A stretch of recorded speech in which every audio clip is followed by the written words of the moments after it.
उपस्थित असणारे सर्व मान्यवर, माझ्या समोर बसलेले भावी अधिकारी, काही जण आता सुद्धा अधिकारी म्हणून काम करत आहेत आणि सगळ्यात महत्त्वाचं म्हणजे त्यांच्या सोबत असलेले त्यांचे कुटुंबीय, आपण सर्वांनी आज या कार्यक्रमासाठी मला आमंत्रित केलं त्याबद्दल मी आपल्या सर्वांची प्रथमतः मनापासून आभारी आहे।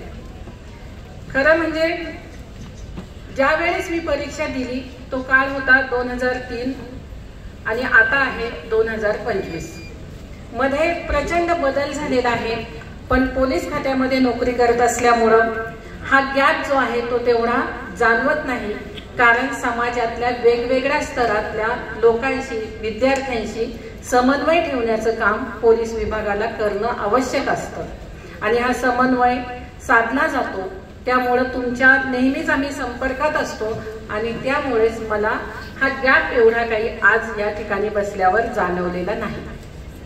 आपल्यापैकी काही जणांनी मनोगत इथे व्यक्त केलेला आहे आणि जी परिस्थिती 2003 साली होती किंवा त्यापूर्वीही होती तशाच परिस्थितीतून आपल्यापैकी बरेचसे जण आज आपलं यश प्राप्त करू शकलेले आहेत। आपल्या सर्वांना जाणीव आहे की ज्याही पदासाठी आपली निवड झालेली आहे तिथपर्यंत पोहोचण्यासाठी आपण सर्वांनी प्रचंड संघर्ष केला आहे आणि त्या संघर्ष करण्यासाठी जी मानसिक आर्थिक ताकद जी रसद पुरवायला हवी आहे ती आपल्या पालकांनी किंवा जेही आपले हितचिंतक आहेत त्या सर्वांनीच आपल्याला पुरवलेले आहे आणि म्हणूनच तुम्ही हे यश संपादन करू शकलेला आहात। आज अगदीच मार्गदर्शनाला सुरुवात करण्यापूर्वी सर मला असं वाटतं की काही गोष्टी पूर्वीच्या ज्या आहेत त्या तुमच्या सोबत शेअर कराव्यात।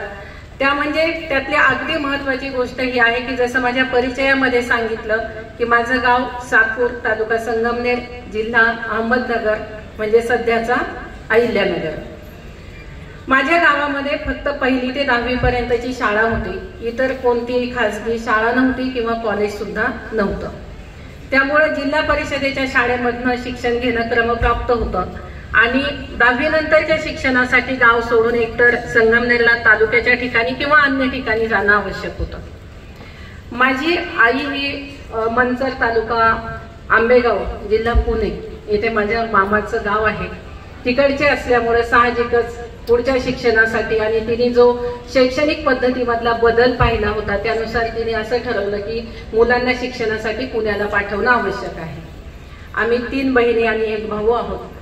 आमच्या शिक्षणाची सगळी जी सोय पुढे झाली ती पुण्यामध्ये झाली आणि त्यानुसार मी फर्ग्युसन कॉलेजमध्ये शिक्षणासाठी गेले। ग्रामीण भागातून ज्या वेळेस आपण शहरी वातावरणामध्ये जातो सर, तो प्रचंड एक सामाजिक, आर्थिक आणि आपल्या राहणीमानामध्ये बदल असतो की जो ऍडजस्ट करणं खूप अवघड होतं।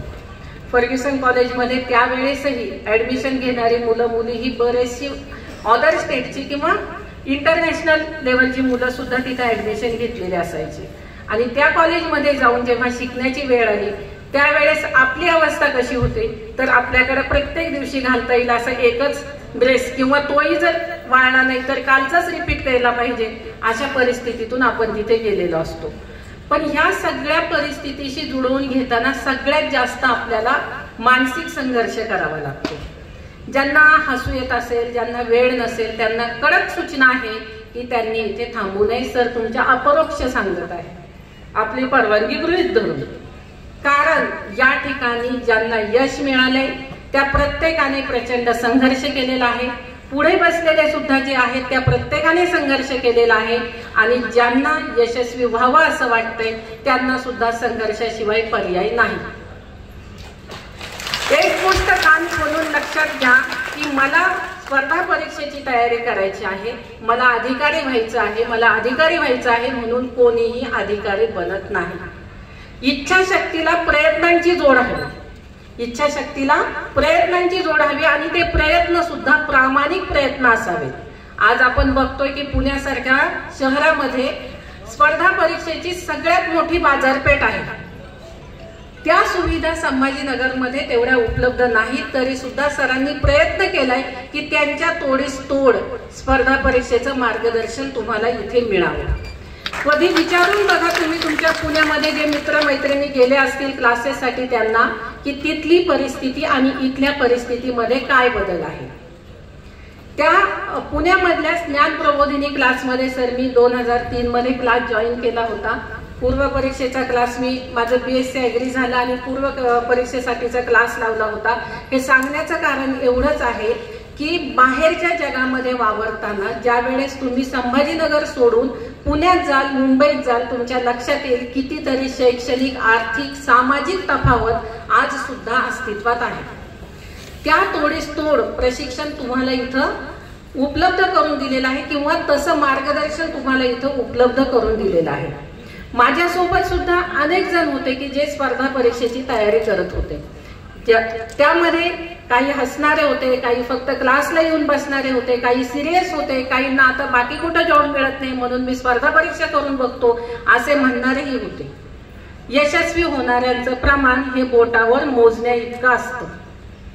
कारण ज्या वेळेस 2 लाख अंदाजे मी सांगते 2 लाख मुलं जर परीक्षेला बसले तर त्याच्यापैकी फक्त 200 जण निवडलेले जाणार असतात. म्हणजे त्यातल्या त्यात जे अगदी उत्कृष्ट दर्जा ज्यांचा आहे त्यांना निवडण्याचं काम आयोगाकडून केलं जातं. जसं मगाशी कोणीतरी बोलताना सांगितलं, सर मला वाटतं आपणच बोलले की आपलं ध्येय हे टाइम बाउंड पाहिजे.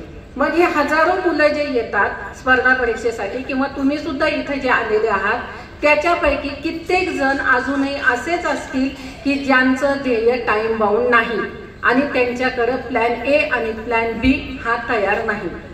ज्यावेळेस मी स्पर्धा परीक्षा द्यायची हा निर्णय घेतला त्यावेळेस पहिल्या अटेम्प्ट मध्ये आपण पास व्हायचं आहे. क्लास 1 ची पोस्ट ही पहिल्या अटेम्प्ट मध्ये काढायची आहे. त्यानंतर पुन्हा सेकंड अटेम्प्ट द्यायचा नाही आणि त्यासाठी माझं MSc सुद्धा चांगलं झालेलं असावं की जर मी हा सेकंड अटेम्प्ट देणार नाही तर मला स्वतःच्या पायावर उभं राहण्यासाठी नोकरी माझ्या क्षेत्रामध्ये मिळवता येईल अशा दर्जाचं माझं शिक्षण सुद्धा असणं आवश्यक आहे. म्हणून MSc ॲग्री सुद्धा मी तितक्याच सिरियसली पूर्ण केलं. पुण्यामधल्या कॉलेजमध्ये मी ऍडमिशन घेतलं आणि जे गाईड मी निवडले ते असे होते की ज्यांच्याकडे कोणीही जायला तयार नव्हतं. कारण ते त्यांच्या वेळेला सांगितलेलं त्यांनी जो काही त्या थेसिससाठीचं दिलेलं काम असेल ते वेळेत पूर्ण केलेलं त्यांना हवं असायचं. म्हणून कोणीही त्या वांगे सर त्यांचं नाव होतं, वांगे सरांना कोणीही गाईड म्हणून निवडत नव्हतं. पण मी रिक्वेस्ट करून त्यांना घेतलं होतं कारण मला सुद्धा माझी MSc 2 वर्षामध्ये संपवायची होती. साईड बाय साईड मला MPSC ची तयारी करायची होती आणि मला पोस्ट सुद्धा पहिल्याच प्रयत्नात काढायची होती. आणि माझी राहण्याची सोय ह्या सगळ्या गोष्टीमुळे शासकीय वसतिगृहामध्ये होणार होती जेणेकरून जिथे मला आर्थिक खर्च सुद्धा कमी असणार होता. आणि या माझं ध्येय निश्चित असल्यामुळे मी पहिल्या प्रयत्नामध्ये DYSP म्हणून सर माझी निवड झाली आणि मी प्रशिक्षणासाठी जॉईन झाले. 2003 ची जाहिरात होती परंतु सगळा प्रवास तिचा पूर्ण होत 2007 मध्ये आम्ही प्रशिक्षणासाठी नाशिकला ट्रेनिंग सेंटरमध्ये जॉईन झालो. मधल्या काळामध्ये कृषी सेवकाची सुद्धा नोकरी केली. पोलीस उपनिरीक्षक, बिनतारी संदेश विभाग, पाषाण, पुणे येथे सुद्धा काही दिवस मी नोकरी केली. जी नोकरी हातात मिळेल ती स्वीकारली होती परंतु त्या ठिकाणी माझं मन रमलं नाही. माझं ध्येय वेगळं होतं म्हणून मी पुन्हा एकदा MPSC ची जी तयारी चालू होती ती जोमाने चालू ठेवली. परीक्षेचा अभ्यास करत असताना आपण असं कित्येक जण आपल्याला असे भेटतील की 15 तास, 16 तास, 17 तास अभ्यास करतात. पण माझं असं स्पष्ट स्वतःच्या अनुभवावरून मत आहे की तास महत्वाचे नाहीत. तुम्ही 4 तास 5 तास जरी रोज अभ्यास केला तो प्रामाणिकपणे केला तर तुमची यशस्वी होण्याची शक्यता ही 15 तास केलेल्या अभ्यासापेक्षा नक्कीच जास्त असते. शिवाय भारंभार पुस्तकं वाचण्याची सुद्धा गरज नाही. जो काही तुमचा परीक्षेचा अभ्यासक्रम आहे तो अभ्यासक्रम बघणं, त्याचं अनालिसिस करणं, मागच्या 5-10 वर्षांच्या प्रश्नपत्रिकांचं अनालिसिस करणं आणि आत्ताच्या परीक्षेला काय येऊ शकतं याचा अंदाज लावता येणं ह्या गोष्टी जमायला हव्यात. त्या जर जमल्या तर पहिल्याच प्रयत्नात यशस्वी आपण होऊ शकतो. त्यानंतर अजून एक गोष्ट त्या क्लासमध्ये सर आम्हाला शिकवली होती. अगदी सुरुवातीच्या आठवड्यामध्ये एक लेक्चर घेतलं होतं की त्याच्यामध्ये तुमचा वाचनाचा वेग किती आहे आणि तुमचा आकलनाचा वेग किती आहे. एक पेज आम्हाला दिलं होतं, सायन्स रिलेटेड मजकूर त्याच्यावर होता आणि 10 मिनिटांमध्ये आम्हाला ते वाचायचं होतं. त्याच्यावर एक क्वेश्चनरी तयार केलेली होती आणि ती क्वेश्चनरी आम्हाला दिलेल्या 10 मिनिटांमध्ये पुन्हा सोडवायची होती. ऑब्जेक्टिव्ह टाईप त्याच्यामध्ये क्वेश्चन होते. कितीतरी मुलं असे होते की त्यांचं दिलेल्या वेळेमध्ये ते पान वाचून झालं नाही. ज्यांचं वाचून झालं त्यांना 10चे 10 प्रश्न सोडवता आले नाही, किंवा ज्यांचं वाचून झालं ते 5 पेक्षा जास्त प्रश्न सोडवू शकले नाही. मग त्याची वर्गवारी केली होती. 7 प्रश्न, 8 प्रश्न, 10 प्रश्न कोणी सोडवले त्यानुसार. म्हणजे अगदी बेसिक स्टेप होती ही, की ज्या वेळेस तुम्हाला स्पर्धा परीक्षेची तयारी करायची तुम्हाला जास्त अभ्यास करावा लागतो, पण त्यासाठी वाचन वेग असणं आवश्यक आहे आणि त्याचबरोबर तुमची आकलन क्षमता आणि स्मरणशक्ती सुद्धा असणं गरजेचं आहे, ज्याच्या आधारे तुम्ही परीक्षेमध्ये उत्तरं लिहू शकाल. आता जे अधिकारी झालेले आहेत त्यांच्यासाठी कदाचित हा भाग संपलेला आहे. त्यांना जर पुढच्या पदासाठी परीक्षा द्यायच्या असतील तर त्यांनी या सूचनेचा नक्की विचार करावा, किंवा जे आता अभ्यास करत आहेत त्यांनी सुद्धा या पद्धतीने जर अभ्यास केला तर ते नक्कीच यशस्वी होऊ शकतील. जे अधिकारी म्हणून आलेले आहेत त्यांच्यासाठी सर काही गोष्टी मी सांगते की 20 वर्षातल्या सेवेमध्ये ज्या काही अनुभवात आलेल्या आहेत त्या गोष्टी अशा आहेत सर, की जोपर्यंत नोकरी मिळत नाही तोपर्यंत विद्यार्थ्यांचं म्हणणं असं असतं की कोणतीही नोकरी मिळाली तरी चालेल पण मला नोकरी मिळाली पाहिजे. आणि एकदा खात्यामध्ये आलं की कोणतं वारं कानामध्ये शिरतं कळत नाही. स्वभाव विभाव सगळं माणसाचं बदलून जातं.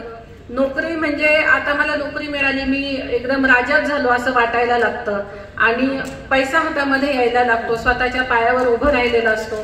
त्यामुळं घरचे असू द्यात किंवा आपल्याकडे येणारे कंप्लेंट घेऊन येणारे असणारे लोक असू द्यात त्यांच्याबद्दल बऱ्यापैकी आपण नकारात्मक मुलं होतात असा माझा अनुभव आहे. पोलीस अकॅडमी नाशिकमध्ये सर 2 वर्ष मी शिकवलेलं आहे. तिथे PSIच्या 4-5 बॅच आणि DYSPच्या 3 बॅच आमच्या हाताखालून गेलेल्या आहेत. त्यांची कोर्स कोऑर्डिनेटर मी होते. त्यामुळे त्यांच्यासाठी कोणते लेक्चर असावे, त्यांचं कसं असावं प्रशिक्षण, याचं सगळं टाइम टेबल बनवण्याचं काम माझ्याकडे होतं. आणि बऱ्याच जणांना असं वाटायचं की अकॅडमीचं पोस्टिंग म्हणजे साईड ब्रँच आहे सर. जी वस्तुस्थिती आहे की ती साईड ब्रँच आहे, पण त्या पोस्टिंगमध्ये जे भावी अधिकारी बाहेर पडणार आहेत PSI म्हणून त्यांच्यासाठी आपण कितीतरी चांगल्या गोष्टी आहेत की ज्या आता आपण बघतो बाहेर, की अधिकाऱ्यांचं वर्तन कसं आहे, त्यांनी कशा पद्धतीने आलेल्या कंप्लेंट सोबत वागायला पाहिजे, किंवा कायद्याची अंमलबजावणी कशी केली पाहिजे, कायदा कसा शिकला पाहिजे, यासारख्या अनेक गोष्टी आहेत की ज्या तिथं बसून तिथून जे 1890 मुलं PSIचे त्यावेळेस प्रशिक्षणाला होते सर, त्या प्रत्येक विद्यार्थ्यासाठी ही जी काही चांगली गोष्ट आहे ती पोहोचवण्याची संधी मला तिथं मिळाली होती. आणि बॅच नंबर 21, 22, 23 आणि 24 या DYSPच्या बॅचेस सुद्धा त्यावेळेस प्रशिक्षणासाठी होत्या. त्यांचंही कोऑर्डिनेटर म्हणून काम करण्याची मला संधी मिळाली. आज आपल्यामध्ये बरेचसे जण PSI आहेत. आता हे ज्या वेळेस अकॅडमीमध्ये ट्रेनिंग घेतील किंवा काहींनी घेतलं असेल, काही जण घेणार असतील, तिथून बाहेर पडले की यांना एवढे शिंग फुटतात. तर आपल्या सगळ्यांना विनंती आहे की कृपया शिंग फुटू देऊ नका, कारण पोलिसांकडे येणारा माणूस हा रंजला गांजलेलाच येतो.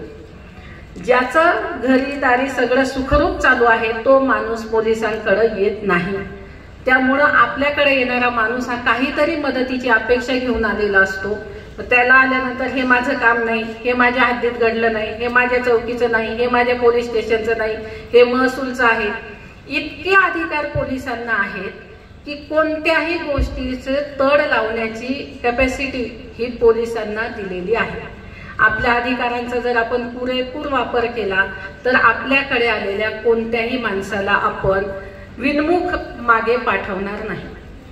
आपल्याला माहितीच घ्यायची असेल तर ज्या वेळेस मी पोलीस उपायुक्त म्हणून संभाजीनगरला काम करत होते तिथूनही आपण ऑफिशियल माहिती मागू शकता, किंवा तिथं आपल्या ओळखीचे कोणी असतील त्यांना विचारू शकता की माझ्या ऑफिसच्या बाहेर कायम तुडुंब गर्दी असायची.